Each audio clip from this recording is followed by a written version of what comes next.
Hello guys, how are you? I hope you're doing excellent. This is Ashim Mishra, came with my channel Yours Medicos Library.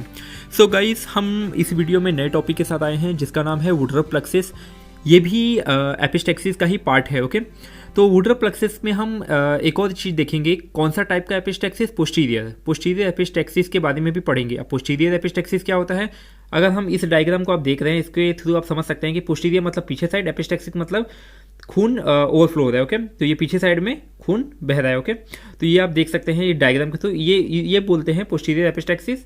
और वुडरप plexus क्या होता है, इस area को बोलते हैं। तो हम आगे पढ़ेंगे वो कहाँ कौन सा एरिया होता है। Okay, so let's begin guys. तो गाइस देख सकते हैं कि जो ये पोस्टीरियर मतलब पीछे साइड, एपिस्टेक्सिस मतलब कि जो ये पोस्टीरियर रीजन है, पीछे साइड है, वहाँ खून बहना। ओके, तो खून आउटफ्लो हो जाता है। तो अब इम्पॉर्टेंट जानना ये है कि जो पोस्टीरियर एपिस्टेक्सिस का मोस्ट कॉमन साइट क्या होता है, मोस्ट कॉमन साइट होता है वुडरप प्लक्सिस। अब ये वुडरप प्लक्सिस क्या होता है, ये भी एक वेस्कुलर नेटवर्क है, एक पर्टिकुलर वेस्कुलर नेटवर्क बनाता है विद द हेल्प ऑफ दो आर्टरी, वो है पोस्टीरियर फेरिंजियल आर्टरी और स्फीनोपेलेटाइन आर्टरी। ओके, ये एमसीक्यू में गाइस बहुत पूछते हैं, तो हमें बहुत ध्यान देना पड़ेगा कि कौन सा आर्टरी, कौन से आर्टरी वुडरप प्लक्सिस में कंट्रीब्यूट करते हैं और कौन से नहीं करते हैं। तो हमें बस यही जानना है कि जो कंट्रीब्यूट करते हैं, क्योंकि दो ही आर्टरी है वो कंट्रीब्यूट करती है। ओके, वो है पोस्टीरियर फेरिंजियल आर्टरी, ओके, जो इसमें आप देख नहीं सकेंगे, बट आप स्फीनोपेलेटाइन आर्टरी को आप देख सकेंगे। ओके, तो ये दो आर्टरी कंट्रीब्यूट करती हैं। अब इसमें एक और चीज़ जानने वाली है जो बहुत लोग कंफ्यूज करते हैं और बहुत लोग ने एग्जाम में गलती की हुई है, जो मैंने नोटिस किया है, मैंने देखा हुआ है कुछ लोग के पेपर्स, उसमें दिया है कि ये कौन सा प्लेक्सिस होता है। नॉर्मली लोग गलती करते हैं, ये सोचते हैं कि ये आर्टरी है तो आर्टीरियल प्लेक्सिस होगा। नहीं गाइस, ये वीनस प्लेक्सिस होता है। ओके, अब आप सोच रहे हो कि यार यहाँ तो आर्टरी है, वीनस प्लेक्सिस कैसे आ गए, तो बस इसको जो सप्लाई करती है, इस एरिया को जो आर्टरी सप्लाई करती है वो स्फीनोपेलेटाइन आर्टरी और पोस्टीरियर फेरिंजियल आर्टरी है, बट एक्चुअल में ये वीनस प्लक्सिस है। जैसे मैंने बताया था ना कि क्या होता है नॉर्मली कि जो आर्टरी होती है वो कंबाइन होकर आर्टीरियोल बनाती है, आर्टीरियोल कैपिलरी बनाती है, फिर कैपिलरी वेन्यूल बनाती है, फिर लेटर ऑन वेन बनाती है वेन्यूल।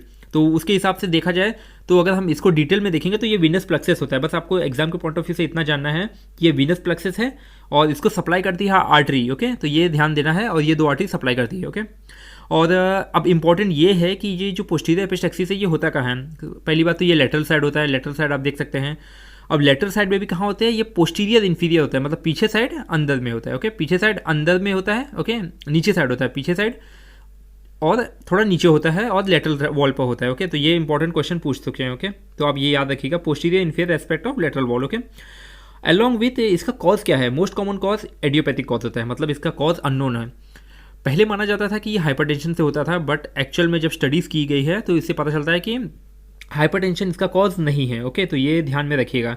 कुछ पॉजिटिव फैक्टर हम देखते हैं इसमें कि क्या कुछ पॉजिटिव फैक्टर पोस्टीरियर एपिस्टेक्सिस को कैसे प्रभावित करते हैं, कैसे कॉज करते हैं। वो है, पहला होता है अल्कोहल इंटेक।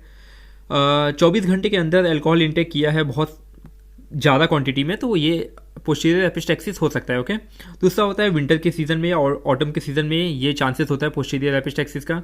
और तीसरा होता है एनसेड के यूज़ होने से। ओके, एनसेड आप यूज़ करेंगे तो उससे चांसेस होता है पोस्टीरियर एपिस्टेक्सिस का। ओके, तो ये एक आप समझ सकते हैं कि आप इसमें दो ही चीज़ समझने वाली बात है, पोस्टीरियर एपिस्टेक्सिस और एक वुडरप प्लक्सिस। तो वुडरप प्लक्सिस आपको पता चल गया कि ये एरिया है। ओके, जो दो आर्टरी आके कंबाइन करती है, एनास्टोमोस करती हैं, बट कौन सा एनास्टोमोसिस, कौन सा प्लेक्सिस बनाती है, ये है Venus plexus. Okay, supplied by two artery. Okay, so guys ये एक शॉर्ट वीडियो था, मुझे बस आपको यही चीज़ समझाना था। तो मुझे लगा कि अगर मैं इसका अलग से वीडियो बनाऊंगा सिंपल सा, तो आपको ईजी रहेगा समझने के लिए।